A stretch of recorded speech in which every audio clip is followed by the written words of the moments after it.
ازيكم يا حلوين؟ النهاردة هحكي لكم حدوتة لولي والنجمة في كوكب العلاقات. لولي والنجمة كانوا ماشيين مع بعض وظهر قدامهم باب شكله حلو قوي. لولي قالت احنا فين؟ والنجمة ردت قالت لها ده كوكب العلاقات، هنتعلم منه ازاي نتعامل مع الناس ومع نفسنا. اول ما دخلوا لقوا نفسهم في جنينة كبيرة قوي، وكل لما لولي والنجمة يتكلموا الورد ينور اكتر. لولي قالت ايه ده، هو الورد بيسمعنا؟ النجمة ضحكت وقالت لها كل كلمة وليها نور، ولو قلناها بطريقة لطيفة هتنور اكتر. وبعد شوية لولي شافت كائن صغير شكله لطيف، كان واقف وكان حواليه دواير صغننة وكان لونها احمر. لولي سألته انت مين؟ قال لها انا اسمي حدودي وبعلم الاطفال ازاي يحافظوا على نفسهم. لولي قالت له ازاي يعني؟ حدودي قال لها الدوائر الحمرا دي يعني لا. لولي قالت له لا مش فاهمة. حدودي قال لها يعني لما حد يطلب منك حاجة مش عايزة تعمليها من حقك تقولي لا، او ياخد منك حاجة انتي مش عايزة تديها له برضو من حقك تقولي لا. وقال لها كمان دي مش قسوة منك، دي حماية. لولي قالت له يعني مثلا لو حد اخد لعبتي من غير ما يقولي اقوله لا؟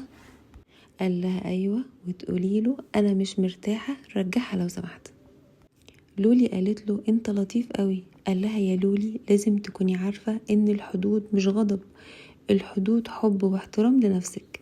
ومشيوا حبة كمان ووصلوا لنهر المية فيه شكلها زي الذهب، وطلع من المية كائن لونه اصفر بيلمع. لولي قالت له ايه ده انت مين؟ قال لها انا ثقة. لولي قالت له انا عايز اسألك حاجة، هو انا عندي ثقة؟ ثقة قرب منها وقال لها كل طفل جواه نور بس ساعات بينسى. وبدأ قلب لولي ينور. قالت له ايه ده نوري؟ قال لها ايوه، وكل مرة تصدقي فيها نفسك هيكبر اكتر. لولي قالت له طب لو خفت؟ قال لها الخوف مش بيطفي النور، ممكن بس يخليه يقل شوية، بس انتي تقدري تنوري تاني. لولي حست بثقة كبيرة قوي وقالت له بجد شكرا من قلبي. وفضلوا ماشيين لحد ما وصلوا لكهف لونه أزرق، وظهر هناك كائن شكله حلو قوي.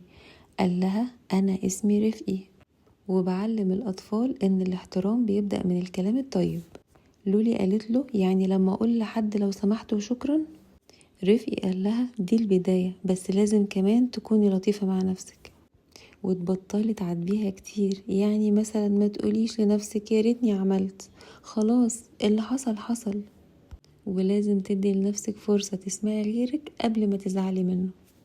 لولي قالت له بس ده صعب شوية. رفقي قال لها عشان كده أنا اسمي رفقي، احنا بنتعلم كل حاجة بالراحة مش بالعقاب. لولي قعدت تفكر في كل اللي حصل لها النهاردة. النجمة قالت لها مبروك يا لولي، اتعلمتي النهاردة 3 حاجات محدش يقدر يعيش من غيرهم. لو عرفتي تستخدميهم صح علاقاتك هتكون أحسن بكتير. وتوتة توتة خلصت الحدوتة.